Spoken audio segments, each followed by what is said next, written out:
Petrol బంక్లలో style credit కార్డులు ఇట్లా వాడిండ్రు అనుకో, ఈ వీడియో మీకోసమే. ఎందుకంటే మీకు తెలియని బిగ్గెస్ట్ స్కామ్ నడుస్తుంది. ప్రపంచం మొత్తంలో ఏడనైనా రిసీవర్ ఎండ్కు పడే సర్జ్ చార్జెస్ ఓన్లీ పెట్రోల్ బంకుల యూజర్ ఎండ్కు పడతాయి. ఎందుకంటే పెట్రోల్ బంకులకు మిగిలేదే 1-2% మార్జిన్.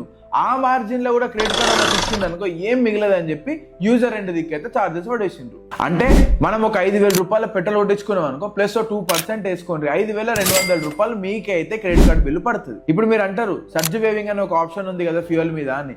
కరెక్ట్. ఎంత మందికి ఎంత పర్సెంటేజ్ ఉంది మీకు తెలుసా? మనందరము ఫ్యూయల్ మీద పైసలు సేవ్ చేయాలని చెప్పి మంచి పెట్రోల్ బంకు డెన్సిటీ ఎక్కువ ఎత్తుక్కుంటాము. దాని తర్వాత క్రెడిట్ కార్డుతో కట్టి తెలివైన డిసిషన్ తీసుకున్నాం అనుకుంటాం. కానీ మనకు తెలియకుండానే మన మీద ఎక్స్ట్రా చార్జెస్ అనేవి పడుతున్నాయి. ఈ విషయం మీలో కొంతమందికి తెలిసే ఉంటుంది, కానీ తెలియని వాళ్ళు చాలా మంది ఉన్నారు. అండ్ నేనైతే మస్తు క్యూరియస్ ఉన్నా, మీరు ఎవ్రీ మంత్ మీ క్రెడిట్ కార్డు యూజ్ చేసి ఎంత ఫ్యూయల్ పంపుతారో ఖచ్చితంగా కమెంట్ చేయండి. ఒకవేళ పెట్రోల్ బంకులు చేసే స్కామ్ల గురించి తెలుసుకోవాలంటే వెంటనే ఫాలో కొట్టుర్రి మన నెక్స్ట్ వీడియో దాని గురించి.